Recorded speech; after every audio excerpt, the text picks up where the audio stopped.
Assalamualaikum warahmatullahi wabarakatuh.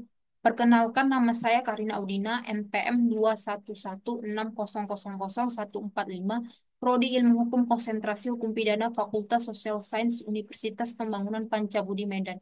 Sebelumnya saya ucapkan puji syukur saya panjatkan kepada Tuhan atas berkat dan rahmat-Nya sehingga saya dapat menyelesaikan presentasi video untuk ujian akhir semester ini dengan lancar dan baik. Adapun judul dari video presentasi ini adalah etika profesi Hakim Mahkamah Konstitusi dalam menjalankan fungsi kelembagaan.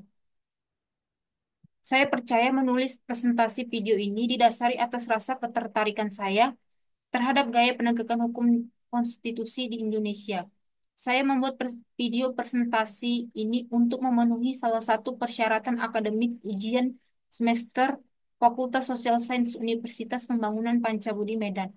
Dalam menyelesaikan presentasi video ini saya juga mengucapkan terima kasih kepada yang pertama Bapak Dr. Haji Muhammad Isa Indrawa SEMM selaku Rektor Universitas Pembangunan Pancamudi Medan.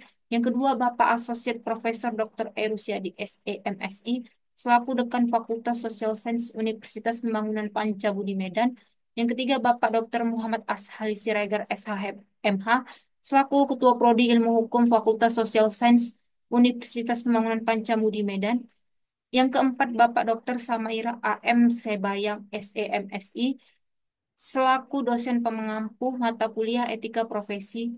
Yang kelima, kedua orang tua tercinta yang telah mendoakan dan memberi dukungan penuh kepada saya sehingga presentasi video ini dapat dilaksanakan dengan baik.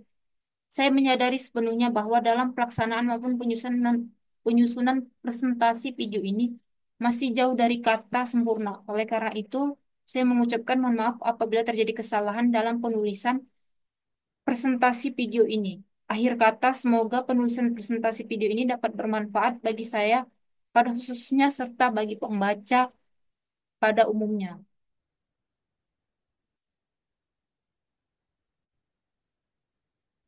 Baik, selanjutnya kita akan memasuki latar belakang video presentasi untuk ujian akhir semester mata kuliah etika profesi.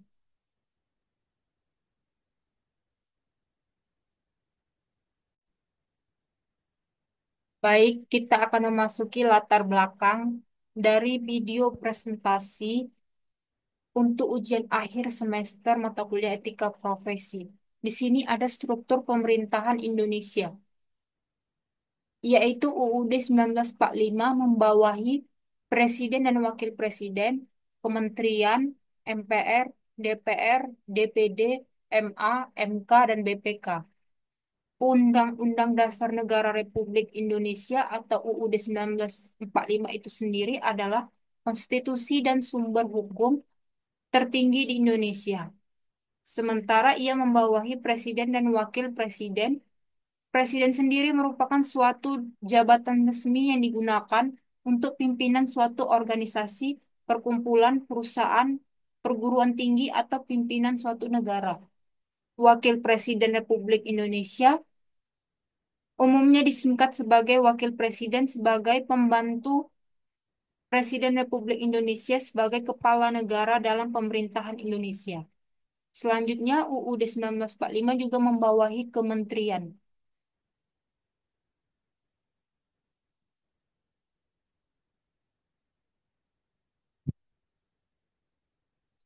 Kementerian adalah perangkat pemerintah yang bertanggung jawab untuk membidangi urusan tertentu dalam pemerintahan. Selanjutnya, UUD 1945 juga membawahi MPR. MPR sendiri adalah singkatan dari Majelis Permusyawaratan Rakyat, yaitu lembaga negara yang melaksanakan kedaulatan rakyat. Selanjutnya ada DPR adalah singkatan dari Dewan Perwakilan Rakyat, yaitu lembaga perwakilan rakyat yang merupakan bagian dari lembaga tinggi negara di Indonesia. Selanjutnya ada DPD adalah singkatan dari Dewan Perwakilan Daerah, yaitu lembaga tinggi negara di Indonesia yang bertugas mewakili daerah di tingkat nasional. Selanjutnya ada Mahkamah Agung atau MA adalah salah satu pelaku kekuasaan kehakiman yang membawahi badan peradilan dalam lingkungan peradilan umum, lingkungan peradilan agama, lingkungan peradilan militer, dan lingkungan peradilan tata usaha negara. Selanjutnya, UUD 1945 juga membawahi MK. MK sendiri adalah singkatan dari Mahkamah Konstitusi, yaitu lembaga peradilan yang berwenang dalam mengadili perkara-perkara tertentu. Selanjutnya, UUD 1945 juga membawahi KY, yaitu Komisi Yudisial, yaitu lembaga negara yang bertugas mengawasi kekuasaan kehakiman. Selanjutnya, UUD 1945 juga membawahi BPK, adalah singkatan dari Badan Pemeriksaan Keuangan, yaitu lembaga negara yang bertugas memeriksa pengelolaan dan tanggung jawab keuangan negara. Selanjutnya, Presiden dan Wakil Presiden juga membawahi pemerintahan daerah provinsi. Pemerintahan daerah provinsi sendiri adalah penyelenggaraan urusan pemerintahan di wilayah provinsi yang terdiri dari gubernur dan perangkat daerah. Kemudian pemerintahan daerah provinsi ini membagi menjadi gubernur, pemerintahan daerah kabupaten atau kota, dan DPRD provinsi. Gubernur adalah kepala penyelenggaraan wilayah provinsi yang bertugas menyelenggarakan pemerintahan daerah berdasarkan kebijakan yang ditetapkan bersama Dewan Perwakilan Rakyat Daerah. Pemerintahan daerah kabupaten atau kota adalah penyelenggaraan urusan pemerintahan daerah yang dipimpin oleh bupati atau wali kota. DPRD atau provinsi adalah Dewan Perwakilan Rakyat Daerah atau DPRD. Kabupaten atau kota adalah lembaga perwakilan rakyat yang berkedudukan sebagai unsur penyelenggara pemerintahan daerah kabupaten atau kota. Selanjutnya, pemerintahan daerah kabupaten atau kota membagi menjadi bupati atau wali kota dan DPRD kabupaten atau kota. Bupati atau wali kota adalah kepala daerah untuk wilayah kabupaten di Indonesia dan wali kota adalah kepala daerah di kota yang yang berada di daerah dikepalai oleh seorang kepala daerah, yaitu wali kota yang memiliki area di dalam kota. Sementara DPRD kabupaten atau kota adalah lembaga perwakilan rakyat yang bertugas memerintah daerah kabupaten atau kota. Selanjutnya, Mahkamah Agung membawahi peradilan umum, peradilan agama, peradilan militer, dan peradilan tata usaha negara. Peradilan umum di Indonesia adalah salah satu peradilan yang berwenang memeriksa, mengadili, dan memutuskan perkara pidana dan perdata. Peradilan agama di Indonesia adalah lembaga peradilan yang menangani perkara perdata tertentu bagi masyarakat beragama Islam. Peradilan militer di Indonesia adalah lingkungan peradilan yang berada di bawah Mahkamah Agung dan bertugas menegakkan hukum dan keadilan di lingkungan angkatan bersenjata. Pengadilan Peradilan Tata Usaha Negara atau PTUN di Indonesia adalah lembaga peradilan yang menyelesaikan sengketa antara warga dengan pemerintah. Sementara BPK membawahi BPK Perwakilan Provinsi. BPK Perwakilan Provinsi merupakan lembaga negara yang bertugas memeriksa pengelolaan dan bertanggung jawab keuangan negara di Indonesia.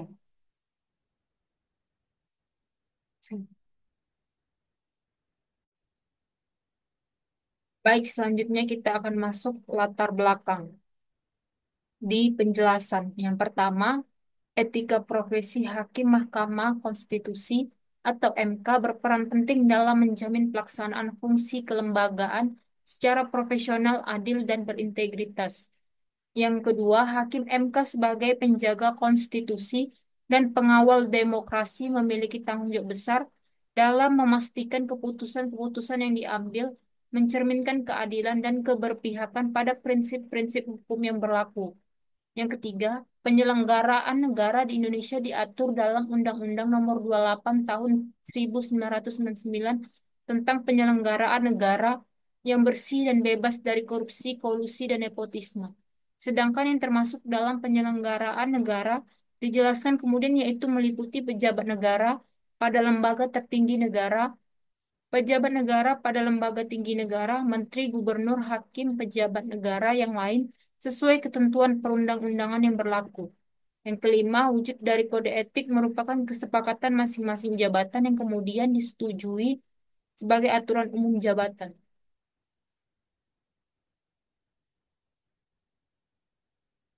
Baik, selanjutnya kita akan masuk dari isi video presentasi untuk ujian akhir semester mata kuliah etika profesi.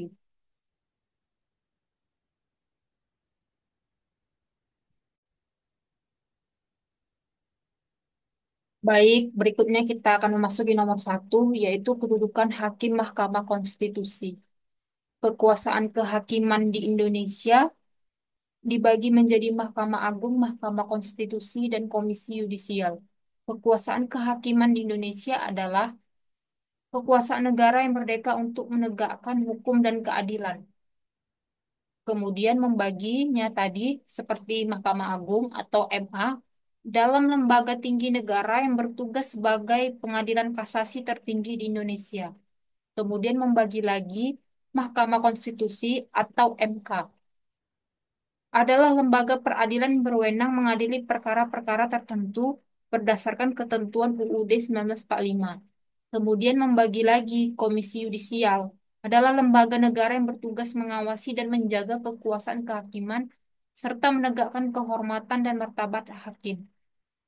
Kemudian Mahkamah Agung dibagi menjadi peradilan umum, peradilan agama, peradilan militer, peradilan tata usaha negara. Peradilan umum adalah salah satu peradilan di Indonesia yang berwenang memeriksa, mengadili, dan memutuskan perkara pidana dan perdata. Peradilan agama adalah lembaga peradilan yang menangani perkara perdata tertentu bagi masyarakat yang beragama Islam. Peradilan militer adalah badan yang melaksanakan kekuasaan kehakiman di Indonesia. Peradilan Tata Usaha Negara atau PTUN adalah lembaga yang bertugas menyelesaikan sengketa tata usaha negara atau TUN antar warga negara dan pemerintah. Kemudian peradilan umum ini dibagi menjadi pengadilan tinggi dan pengadilan negeri. Pengadilan tinggi atau PT adalah lembaga peradilan lingkungan di peradilan umum yang berkedudukan di ibu kota provinsi.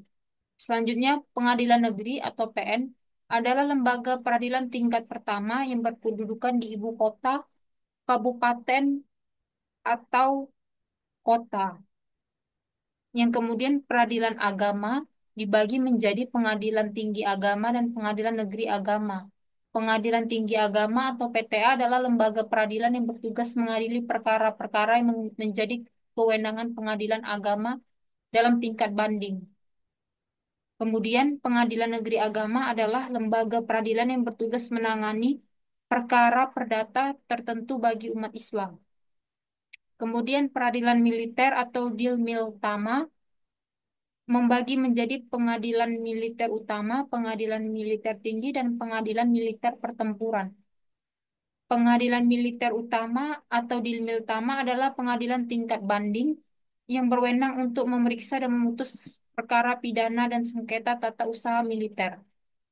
Selanjutnya, pengadilan militer tinggi atau Dimilti adalah pengadilan tingkat pertama yang berwenang memeriksa dan memutus perkara pidana dan sengketa tata usaha militer bagi prajurit berpangkat mayor ke atas. Selanjutnya, pengadilan militer pertempuran adalah badan yang bertugas untuk memeriksa dan memutus perkara perdata dan pidana yang dilakukan oleh prajurit di daerah pertempuran. Kemudian ada peradilan tata usaha negara, membagi menjadi pengadilan tinggi tata usaha negara dan pengadilan tata usaha negara. Pengadilan tinggi tata usaha negara atau PTUN adalah pengadilan tingkat banding yang berada di lingkungan peradilan Mahkamah Agung. Selanjutnya, pengadilan tata usaha negara atau PTUN adalah lembaga peradilan yang bertugas dalam menyelesaikan sengketa antar pemerintah dan warga negara.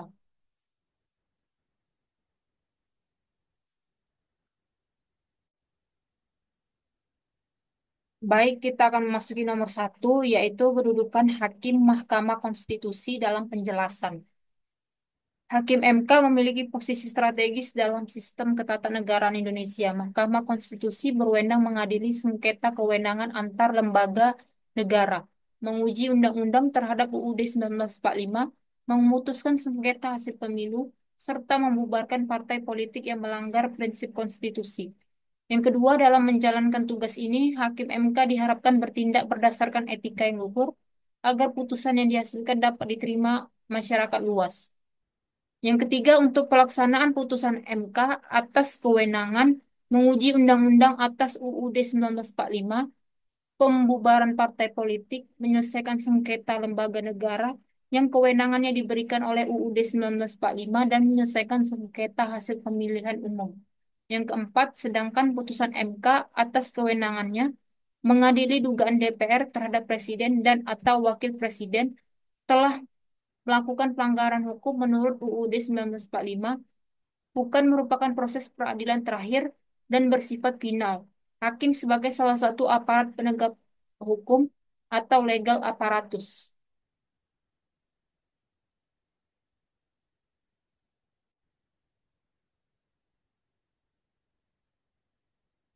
Baik, berikutnya kita akan memasuki nomor dua, yaitu pentingnya etika profesi. Yang pertama, etika adalah ilmu yang mempelajari nilai-nilai norma dan kaidah yang digunakan sebagai pedoman dalam berperilaku.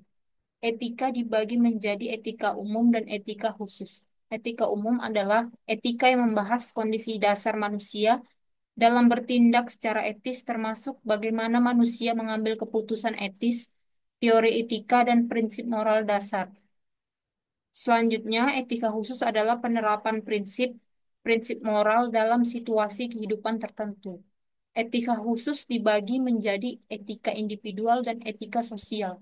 Etika individual adalah konsep yang berkaitan dengan sikap dan kewajiban seseorang terhadap dirinya sendiri.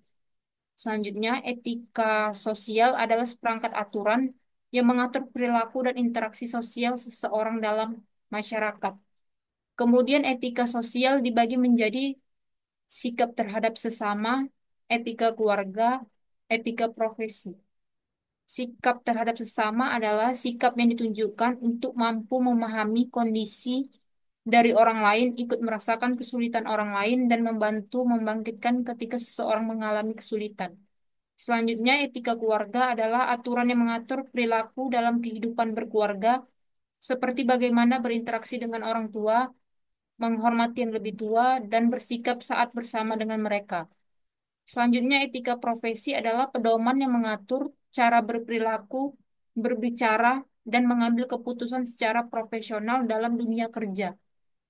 Selanjutnya, etika profesi dibagi menjadi biomedis, hukum, bisnis, teknologi informasi, dan lain-lain.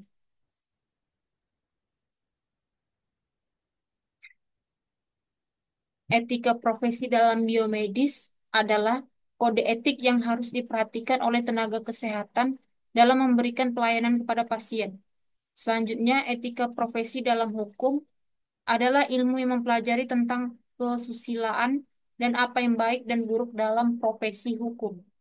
Selanjutnya, etika profesi dalam teknologi informasi atau TIK adalah kumpulan nilai, asas, dan panduan yang digunakan untuk menilai tindakan seseorang dalam bekerja di bidang TIK. Selanjutnya, etika sosial membagi juga terhadap etika politik dan lingkungan hidup. Etika politik adalah praktik pemberian nilai terhadap tindakan politik dengan berlandaskan kepada etika. Selanjutnya, lingkungan hidup adalah kesatuan ruang yang terdiri dari semua benda, daya, keadaan, dan makhluk hidup termasuk manusia dan perilakunya.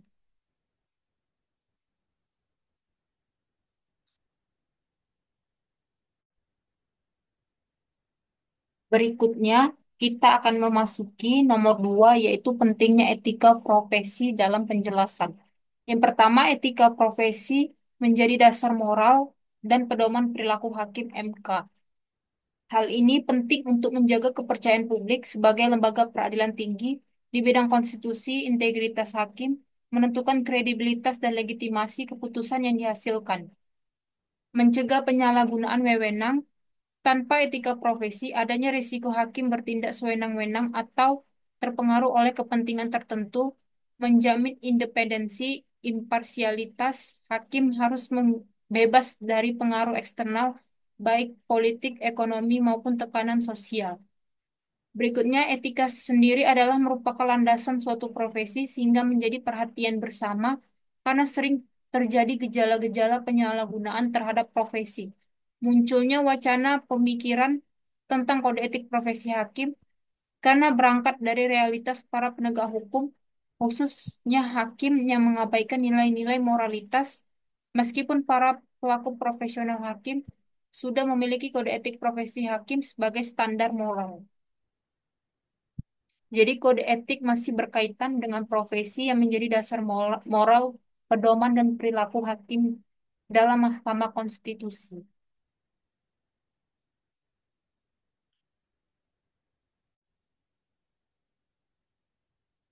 Berikutnya kita akan memasuki nomor 3, yaitu faktor yang melatar belakangi pentingnya etika profesi hakim Mahkamah Konstitusi. Yang pertama ada etika. Etika adalah ilmu yang mempelajari nilai, norma, kaidah, atau prosedur yang digunakan sebagai pedoman untuk melakukan perbuatan dan tingkah laku. Etika dibagi menjadi etika secara umum adalah norma atau aturan yang menjadi pedoman perilaku seseorang di masyarakat, terutama dalam hal sifat baik dan sifat buruk. Selanjutnya, etika umum adalah etika yang membahas kondisi dasar manusia dalam bertindak. Secara etis, bagaimana manusia mengambil keputusan etis, teori etika, dan prinsip moral dasar. Selanjutnya, etika khusus. Etika khusus adalah penerapan prinsip-prinsip moral dalam situasi kehidupan tertentu. Etika khusus dapat dibedakan menjadi dua jenis, yaitu etika individual dan etika sosial. Etika sosial adalah perangkat peraturan yang mengatur perilaku dan interaksi sosial dalam masyarakat. Etika khusus adalah prinsipnya dalam situasi kehidupan tertentu. Berikutnya, etika individual adalah konsep yang berkaitan dengan sikap dan kewajiban seseorang terhadap dirinya sendiri. Selanjutnya, etika yang menentukan baik dan buruk perilaku manusia. Etika yang menentukan perilaku baik dan buruk manusia adalah salah satu cabang filsafat yang mempelajari tentang prinsip-prinsip yang menentukan baik buruknya perilaku manusia secara umum. Selanjutnya, etika yang menentukan baik buruk perilaku manusia dibagi menjadi etika normatif dan etika deskriptif. Etika normatif adalah jenis etika yang berusaha menetapkan perilaku dan sikap yang baik seharusnya dimiliki oleh setiap individu di dalam kehidupannya. Selanjutnya, etika deskriptif adalah etika yang menggambarkan sikap dan perilaku manusia serta apa yang dikejar oleh manusia dalam hidup ini secara netral dan tidak memberikan penilaian.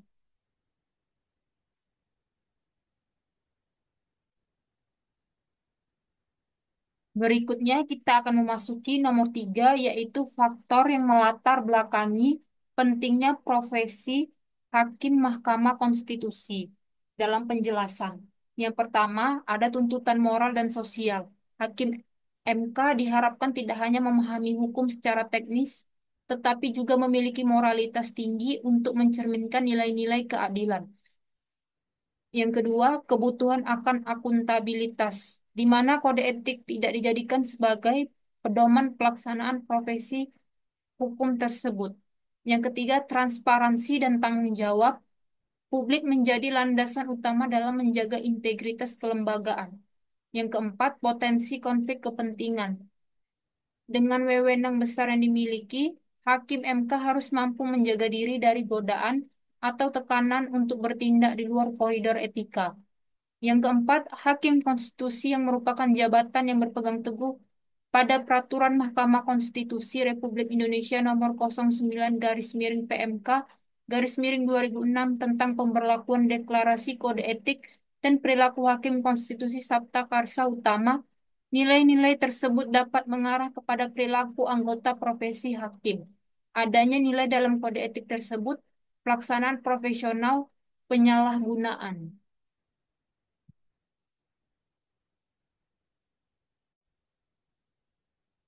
Berikutnya, kita akan memasuki nomor 4, yaitu prinsip etika profesi Hakim Mahkamah Konstitusi. Seperti yang kita lihat di dalam gambar, yang pertama ada prinsip tanggung jawab, yang kedua prinsip keadilan, yang ketiga prinsip otomi, yang keempat prinsip integritas moral.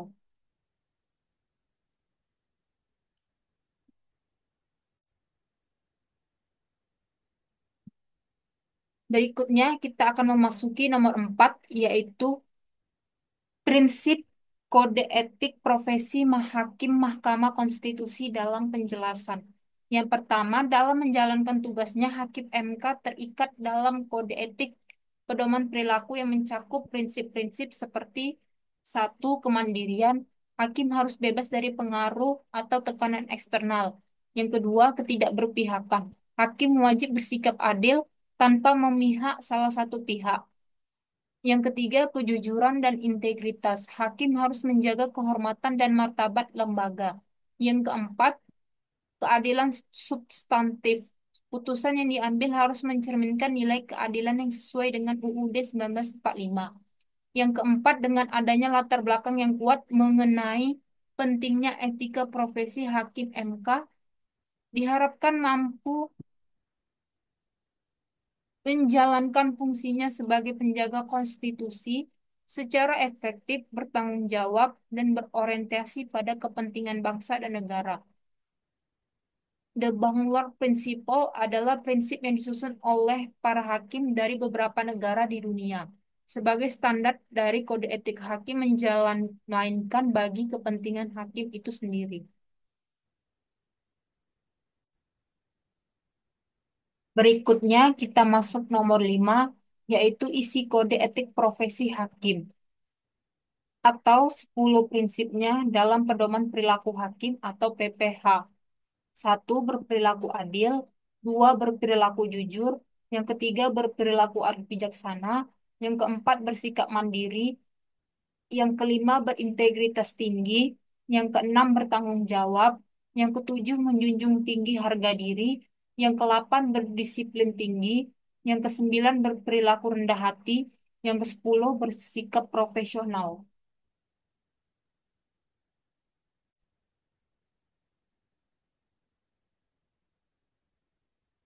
Berikutnya, kita akan masuk di nomor 5, yaitu isi kode etik profesi hakim.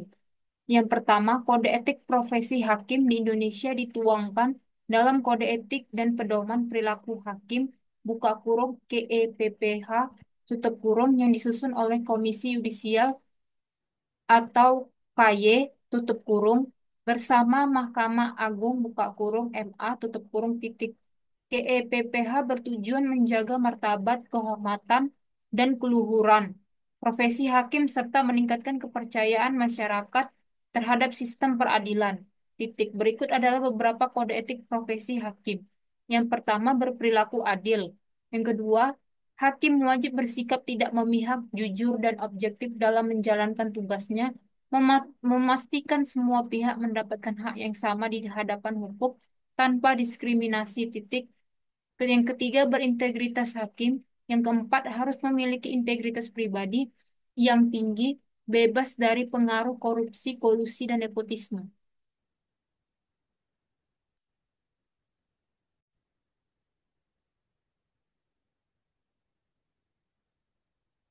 Selanjutnya, di sini kita akan membahas isi kode etik profesi hakim. Yang pertama, menjaga kemandirian. Yang kedua, hakim harus bebas dari pengaruh pihak luar, baik dari eksekutif, legislatif, maupun pihak lain. Titik. Kemandirian wajib dijaga dalam setiap proses pengambilan keputusan. Titik. Kemudian berperilaku profesional. Kemudian hakim harus memahami dan menerapkan hukum dengan baik serta menjalankan tugasnya secara kompeten, menjunjung tinggi standar profesionalis, mendalam menyelesaikan perkara. Titik. Berikutnya, berperilaku jujur dan berintegritas. Berikutnya, moral hakim dilarang berbohong, memalsukan fakta, atau terlibat dalam tindakan-tindakan yang mencemarkan nama baik profesi. Titik. Harus menjaga moralitas dan menjadi teladan dan bagi masyarakat. Titik. Hakim harus menjaga kerahasiaan informasi yang diperoleh dalam persidangan untuk kepentingan pribadi atau pihak lain sebagai profesi terhormat atau official mobile, koma, kepribadiannya yang dimiliki hakim mempunyai tugas sebagaimana dalam undang-undang pokok dalam masyarakat.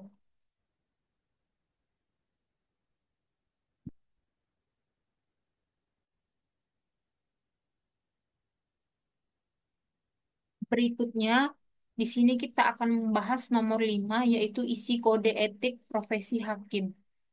Yang pertama di sini ada bersikap sopan dan santun. Yang kedua, hakim wajib bersikap santun, menghormati hukum, dan menghargai semua pihak yang terlibat dalam proses pengadilan. Yang ketiga, tidak melakukan penyalahgunaan kekuasaan. Yang keempat, hakim tidak boleh menggunakan jabatannya untuk kepentingan pribadi, keluarga, atau pihak tertentu. Yang keempat, menjaga kepantasan dalam kehidupan sosial. Yang kelima, hakim harus menjaga perilaku pribadi di luar tugasnya agar tetap sesuai dengan martabat profesi hakim. Munculnya wacana pemikiran tentang kode etik profesi hakim ini yang akan menjadi penelitian yang dititik beratkan pada analisis nilai-nilai yang terkandung dalam kode etik profesi hakim. Hakim sendiri adalah pejabat peradilan negara yang mengadili, sedangkan dalam undang-undang kekuasaan kehakiman adalah penegak hukum. Berikutnya, dengan demikian, hakim adalah sebagai pejabat negara yang diangkat oleh kepala negara sebagai penegak hukum.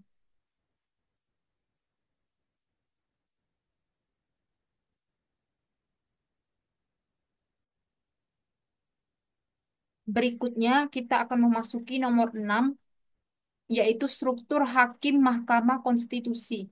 Yang pertama ada Ketua Hakim Konstitusi, adalah pejabat yang memimpin Mahkamah Konstitusi atau MK, sebuah lembaga negara yang berwenang menangani perkara konstitusional di Indonesia. Berikutnya ada Wakil Ketua Hakim Konstitusi, adalah pejabat di Mahkamah Konstitusi atau MK yang bertugas membantu Ketua Hakim Konstitusi dalam menjalankan fungsi-fungsi kepemimpinan di MK. Kemudian, Ketua Hakim Konstitusi membawahi Hakim Konstitusi.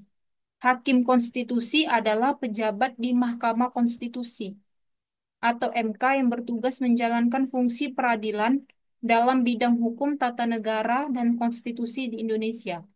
Selanjutnya ada Sekretaris Jenderal atau Sekjen, adalah pejabat tinggi dalam sebuah organisasi atau lembaga yang bertanggung jawab atas pengelolaan administratif dan operasional organisasi.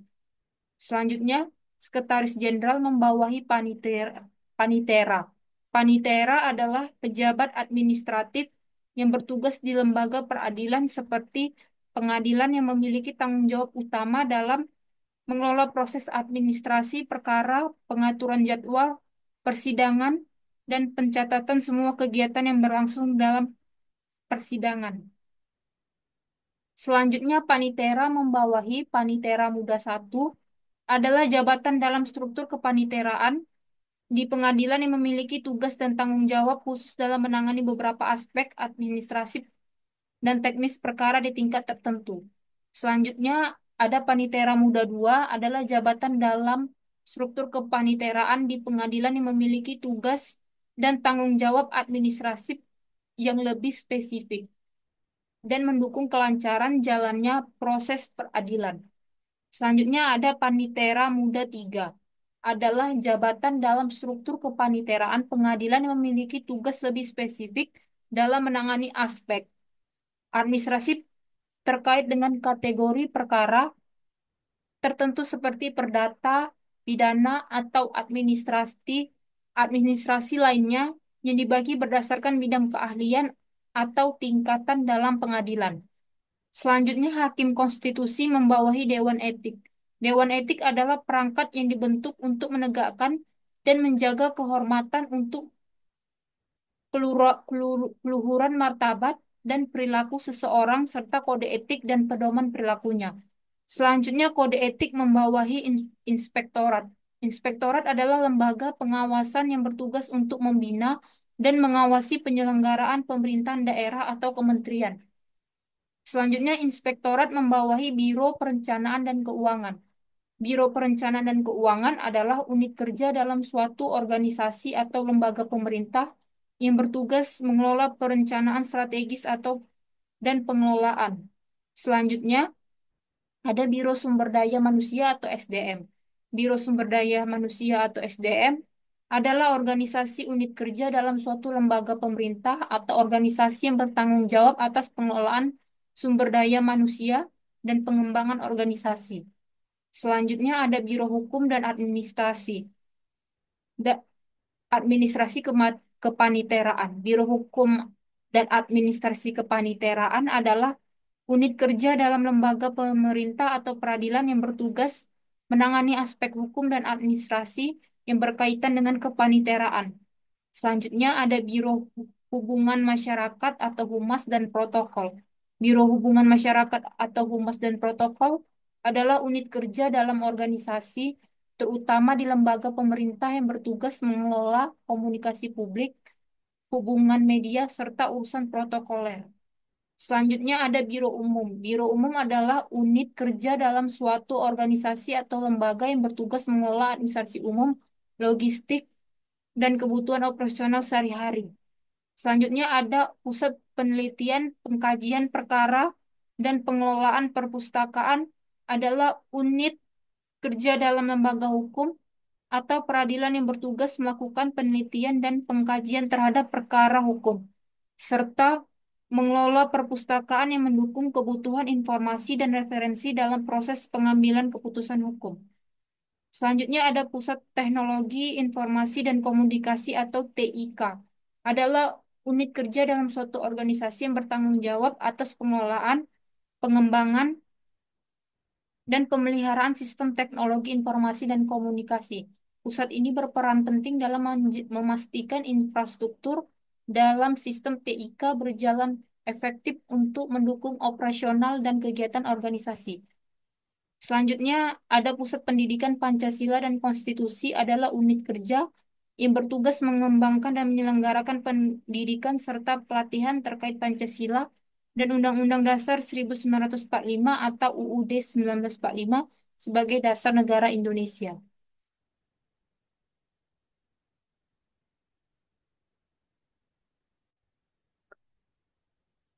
Berikutnya, kita akan membahas nomor 6, struktur Hakim Mahkamah Konstitusi. Yang pertama ada Mahkamah Konstitusi sebagai norma konstitusi. Yang kedua muncul pada tahun 2001, dan sebagai sebuah lembaga negara lahir dengan diundangkannya Undang-Undang Nomor 24 Tahun 2003 tentang Mahkamah Konstitusi, pada tanggal 13 Agustus 2003 titik. Yang ketiga pasal 24C ayat buka kurung 1 tutup kurung dan ayat buka kurung 2 tutup kurung UUD 1945 memberikan kepada MK 4 kewenangan dan 1 kewajiban, 3 kewenangan dan 3 kewajiban. Demikian baru dikenal dalam Ketatanegaraan Indonesia bersama dengan adanya MK, yaitu menguji undang-undang terhadap UUD 1945, I2 menyelesaikan sengketa kewenangan antar lembaga negara, yang kemudian memutuskan pembubaran partai politik, memutus perkara perselisihan hasil pemilihan umum, dan yang kemudian memutus dugaan DPR bahwa presiden dan atau wakil presiden melanggar hukum atau tidak lagi memenuhi syarat sebagai presiden dan atau wakil presiden, hakim sebagai unsur pengadilan mengikuti dan nilai-nilai hukum.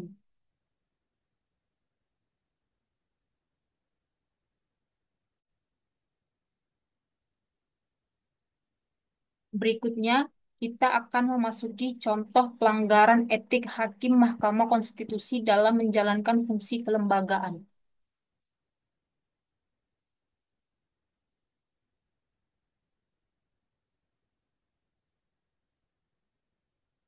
Ketua MK Anwar Usman dicopot dari jabatannya setelah terbukti melakukan pelanggaran etik berat saat memutus perkara gugatan batas usia Capres-Cawapres. Anggota Majelis Kehormatan Mahkamah Konstitusi Bintang R. Saragih menyatakan dissenting opinion dan menyebut Anwar mestinya mendapat sanksi pemberhentian tidak dengan hormat.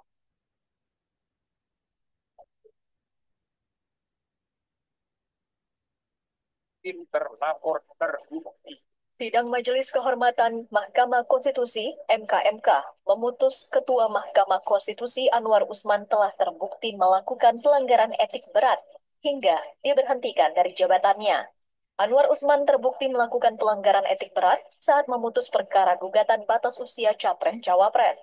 Putusan MK tersebut memberi tiket dan karpet merah kepada keponakannya yang juga putra sulung Presiden Joko Widodo, Gibran Rakabuming Raka, untuk maju di Pilpres 2024 menjadi bakal calon wakil presiden mendampingi Prabowo Subianto.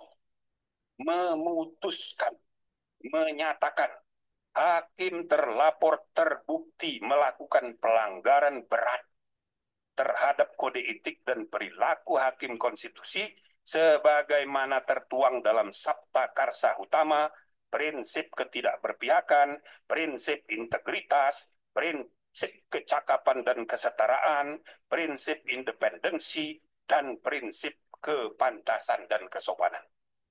2. Menjatuhkan sanksi pemberhentian dari jabatan Ketua Mahkamah Konstitusi kepada hakim terlapor. Dari 3 anggota MKMK, ternyata tidak semua sepakat dengan putusan mencopot Anwar Usman dari jabatannya sebagai Ketua MK. Anggota MKMK Bintan R. Saragi menyatakan dissenting opinion atau pendapat berbeda atas sanksi yang dijatuhkan kepada Ketua MK Anwar Usman. Bintan R. Saragi menyatakan Anwar Usman mestinya mendapat sanksi pemberhentian tidak dengan hormat karena yang bersangkutan dinyatakan terbukti melakukan pelanggaran berat. Dasar saya memberikan pendapat berbeda yaitu pemberhentian tidak dengan hormat kepada hakim terlapor sebagai hakim konstitusi inkaso Anwar Usman karena hakim terlapor terbukti melakukan pelanggaran berat seperti disebutkan tadi. Sanksi terhadap pelanggaran berat hanya pemberhentian tidak dengan hormat dan tidak ada sanksi lain sebagaimana diatur dalam pasal 41 huruf C dan pasal 47 Peraturan Mahkamah Konstitusi nomor 1 tahun 2003 tentang Majelis Kehormatan Mahkamah Konstitusi.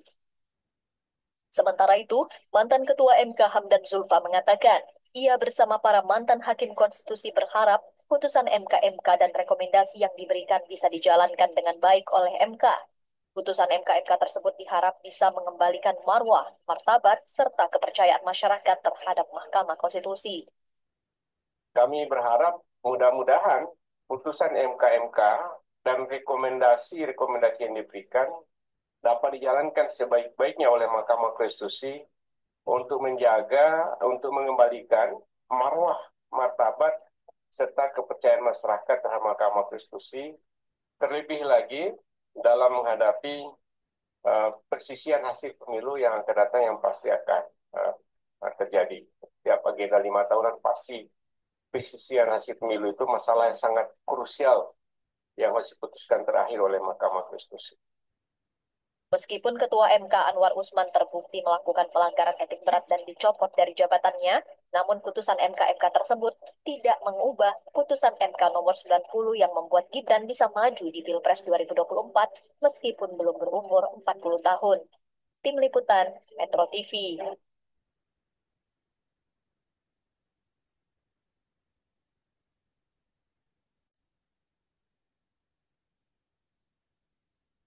Selanjutnya, di sini kita akan memasuki kesimpulan dari video presentasi untuk ujian akhir semester mata kuliah Etika Profesi,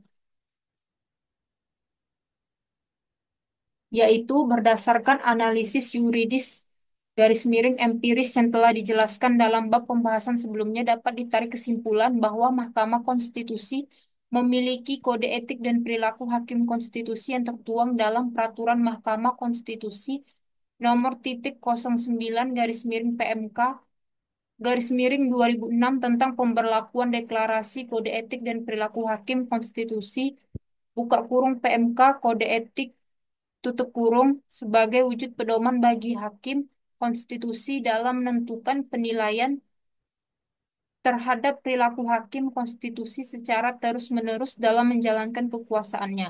Pengujian materi atas undang-undang terhadap Undang-Undang Dasar 1945 yang menjadi salah satu kewenangan Mahkamah Konstitusi harus berjalan tanpa adanya campur tangan dari pihak manapun, yang dengan itu dapat mempengaruhi dalam pengambilan keputusan. Selain itu, untuk menjaga marwah seorang ketua MK harus menghindari pertemuan dengan pihak-pihak yang dilarang oleh perundang-undangan yang berlaku. Titik.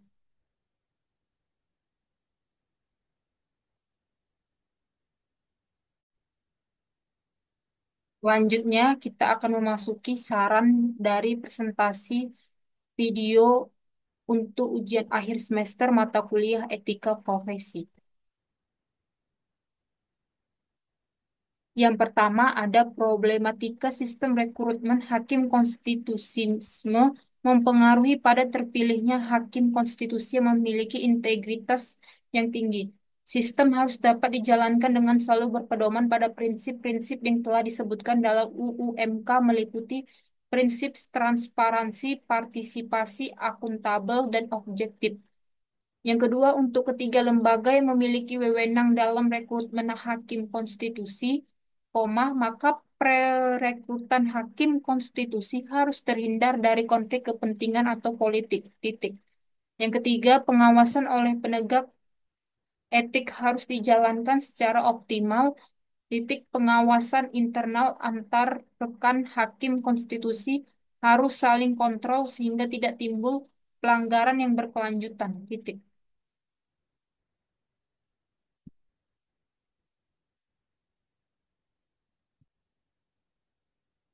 Selanjutnya di sini kita akan membahas tentang daftar pustaka yang ada di presentasi video untuk ujian akhir semester mata kuliah Etika Profesi.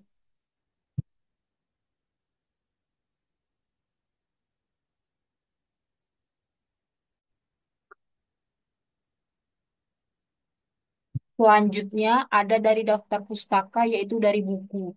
Yang pertama ada dari Ahmad Rifai, penemuan hukum oleh hakim dalam perspektif hukum progresif, cetakan titik, 1, Sinar Grafika, Jakarta, 2010 titik.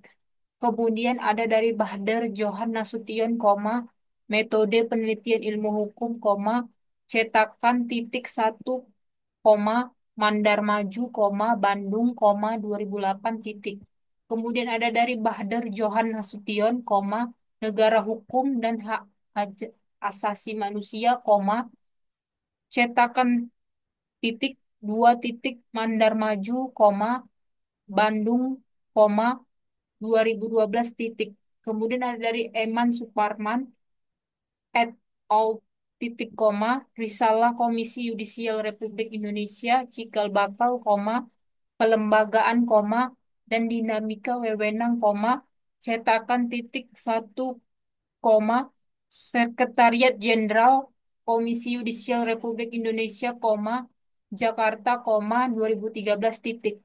Kemudian ada dari Fajrul Rahman, Jurdi Komisi Yudisial dari delegitimasi hingga revitalisasi moral hakim, cetakan 1, kreasi wacana, Yogyakarta, 2007 titik.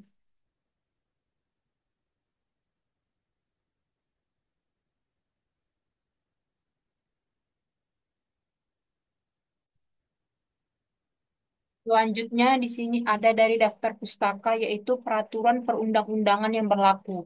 Yang pertama ada Undang-Undang Dasar Republik Indonesia tahun 1945 titik Republik Indonesia titik. Yang kemudian ada Undang-Undang tentang Kekuasaan Kehakiman titik Undang-Undang Nomor 48 Tahun 2009 titik LNRI tahun 2009 Nomor 157 titik TLNRI Nomor 576 titik Republik Indonesia titik Undang-Undang tentang Komisi Yudisial, Undang-Undang Nomor 18 tahun 2011 tentang perubahan atas Undang-Undang Nomor 22 tahun 2004 titik LNRI tahun 2011 nomor 106 titik TLNRI nomor 5250 titik Republik Indonesia titik kemudian Undang-Undang tentang Mahkamah Agung, Undang-Undang Nomor 3 Tahun 2009 tentang perubahan kedua atas Undang-Undang Nomor 14 Tahun 1985 LNRI Tahun 2009 Nomor 3 titik TLNRI Nomor 4958.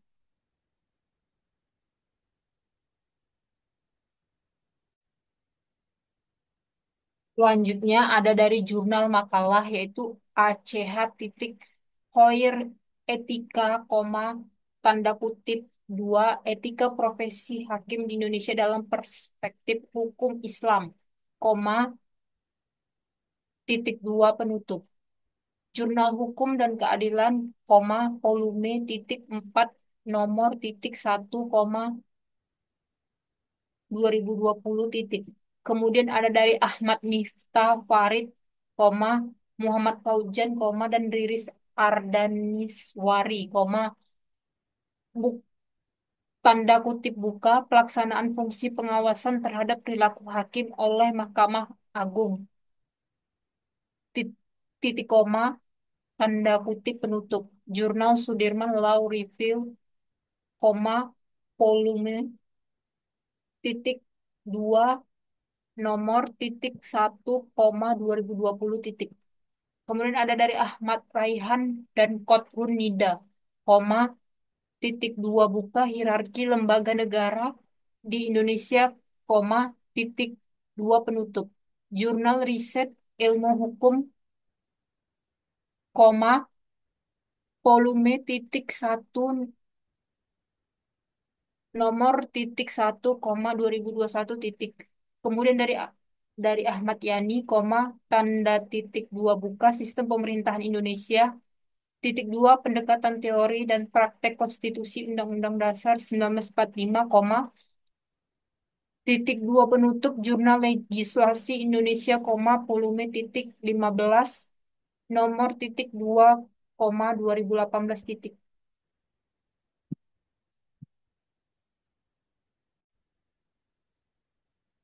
Selanjutnya ada dari referensi bahasa Inggris, yaitu dari Bosman, B titik, buka kurung 2007, tutup kurung titik, toward as useful theory of law judgmentoring, titik 2, conceptual analysis and critic, titik, administration and society, 39, buka kurung 6, tutup kurung titik, 719 garis miring 739 titik https titik 2 garis miring doi.org garis miring 10 titik 1177 garis miring 009 5399707304 119.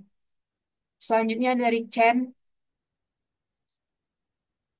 titik koma C titik F titik E titik buka kurung 2008 tutup kurung titik beyond the design of automated writing evaluation of law titik 2 peda pedagogical practice and perceived learning effectiveness in EFL writing classes titik language learning and technology, 12 buka kurung 2 tutup kurung 94 garis miring 112 titik. Selanjutnya ada dari Kornu titik R titik L titik buka kurung 2005 tutup kurung titik P double E R mentoring titik 2 engaging per service teachers in mentoring on another titik mentoring and tutoring titik 2 partnership in learning law, 13.23 buka kurung, koma 355 366 https titik dua garis miring doi.org garis miring 10.1080 1136 112 260 5001 10 592. Selanjutnya ada dari Curzon, koma, me titik e titik j titik buka kurung 2012 tutup kurung titik writing scientific papers for law publication tanda kutip without publication research is sterile titik tutup kurung European Archives of Petrichal Judge, koma 13 buka kurung 1 tutup kurung 4 garis miring 10 titik https titik 2 garis miring doi.org garis miring 10 titik 107 garis miring BF 03262834. Selanjutnya ada dari Adler garis miring Kashner titik koma L titik buka kurung 2008 titik Book of Law Originality, koma imitation titik koma and plagiarism teaching writing law in the digital age, koma 231 garis miring 246. Selanjutnya ada dari Afifa, koma A titik koma Supriyo, koma S titik koma dan Lestari ASB buka kurung 2023 tutup kurung titik academic writing training and assistant in law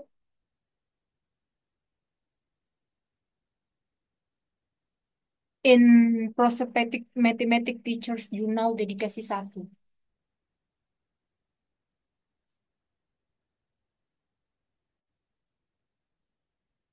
Selanjutnya ada referensi dari bahasa Inggris yaitu dari Kaur, koma S titik buka kurung 20 reference law civil tools titik 2 koma Zotero and Red Cup titik proceedings of 2016 International Conference on ICT in Business, koma law, koma and government, koma ICT Big 2016 titik HTTPS titik 2 garis miring doi.org garis miring 10 titik 1109 garis miring ICT Big titik 2016 titik 7892 71517 tutup kurung titik.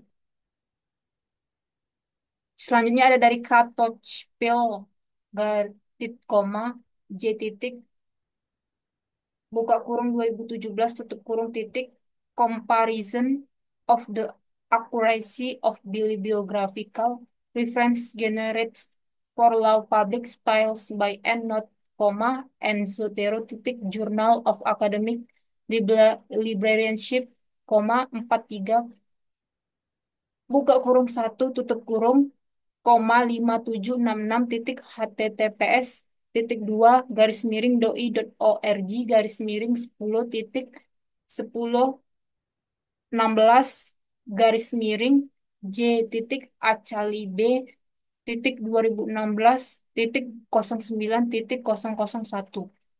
Selanjutnya ada dari law titik koma j titik buka kurung 2007 enhancing students law and motivation in writing titik 2 the case of primary students in Hong Kong titik journal of second language writing titik koma 16 buka kurung 4 tutup kurung titik 219237 titik https titik garis miring doi.org garis miring 10 titik 10 16 garis miring j titik jslw titik 2007 titik 06 titik.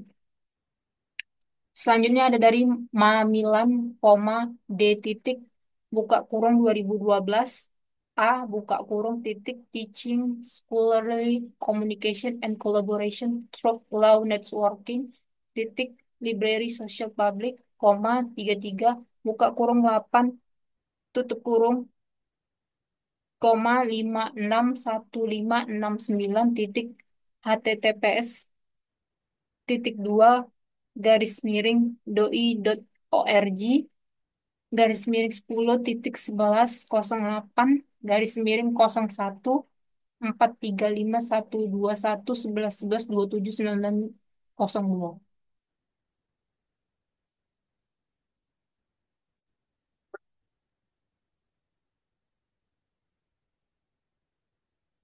Selanjutnya ada dari referensi Mendeley, yaitu dari Yamakawa, E titik K titik buka kurung 2014 B tutup kurung titik comparing the bibliographic management of law, Mendeley titik dua EndNote,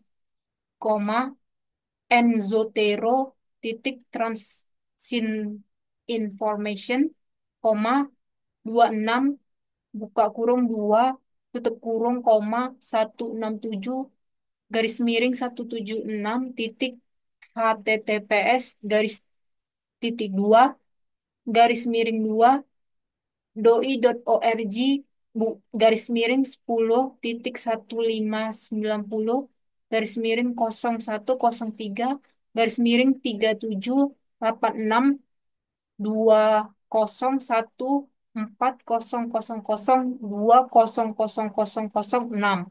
Selanjutnya ada dari Patak, A, A titik A titik buka kurung 2022 tutup kurung titik exploring Mendeley titik 2 basic thesis supervision model to avoid plagiarism titik International Journal of Evaluation Law and Research in Education garis titik garis titik koma 11 buka kurung 4 titik buka kurung tutup kurung 2182 garis miring 2191 titik https titik 2 garis miring doi.org garis miring 10 titik 11591 garis miring ijrey titik v 11 i 4 titik 23295. Kemudian ada dari Elston garis D titik M titik buka kurung 2019 tutup kurung titik Mendeley titik 2 Journal of the American Academy of Law koma 81 buka kurung 5 tutup kurung 1071 titik https titik 2 garis miring doi.org tutup kurung garis miring 10 titik 1016 garis miring J titik JAAD titik 2019 titik 06 titik 1291. Selanjutnya dari ada hak garis W titik ga, buka kurung 2022 tutup kurung titik Mendeley garis titik 2 data titik research data sharing and law sipil titik 2 development tendencies models ga, 153 garis miring 173 titik https titik 2 garis miring doi.org garis miring 10 titik 1002 titik 97813.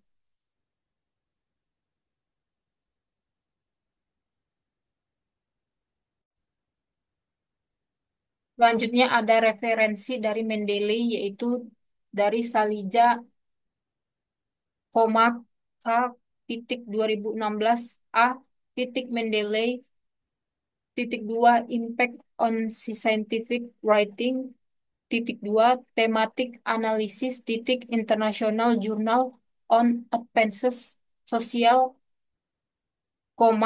Law and Information Technology, 6 buka kurung 5 tutup kurung, koma 657 garis miring 662 titik https titik dua garis miring 2 doi.org garis miring 10 titik 18517.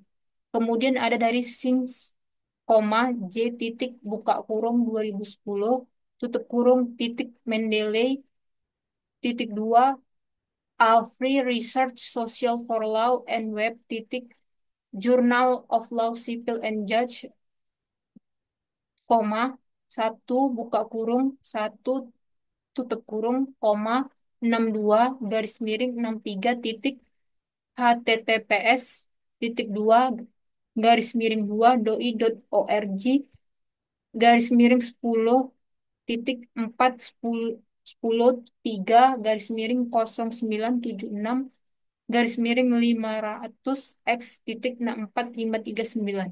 Selanjutnya ada dari Russo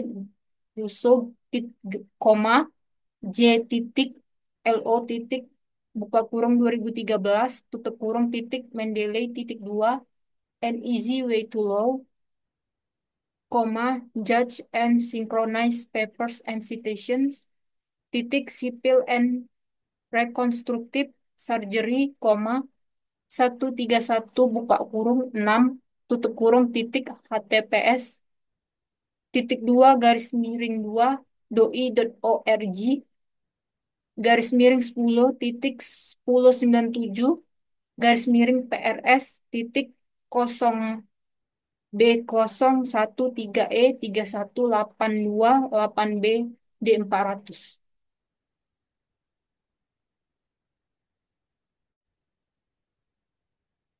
Selanjutnya di daftar pustaka ada dari artikel internet, yaitu dari Estu Suryowati, hanya 11 dari 52 rekomendasi Komisi Yudisial yang ditindaklanjuti Mahkamah Agung, Jawa Pos, opini 1 Januari 2021. Selanjutnya ada dari Kompas, jajak pendapat Kompas, reformasi hukum berjalan setengah hati, https nasionalkompas.com Rit 2016 04 19 09 04 31. Jajak pendapat Kompas reformasi hukum berjalan setengah hati page all diakses tanggal 11 Juni 2020. Selanjutnya ada dari Sukma Violeta, Komisi Yudisial rekomendasikan sanksi untuk 130 hakim Komisi Yudisial Republik Indonesia Sekretariat Jenderal artikel 26 Desember 2019. Selanjutnya ada dari Miko Ginting, Komisi Yudisial rekomendasikan sanksi untuk 85 hakim Komisi Yudisial Republik Indonesia Sekretariat Jenderal artikel 21 Desember 2021.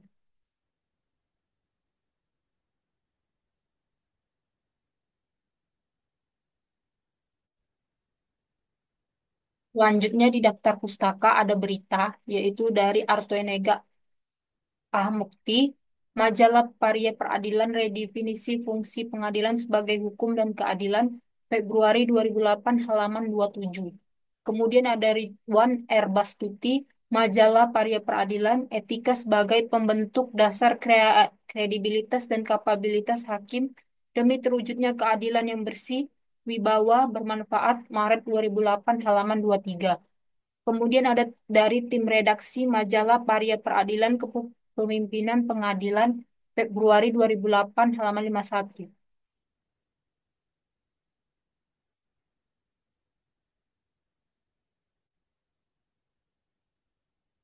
Seek knowledge when you are poor, it will become your art treasure. When you are rich, it will be your jewel. Artinya tuntutlah ilmu di saat kamu miskin, ia akan menjadi hartamu di saat kamu kaya, ia akan menjadi perhiasanmu. Demikianlah presentasi video untuk ujian akhir semester mata kuliah etika profesi ini saya buat. Atas perhatiannya saya ucapkan terima kasih.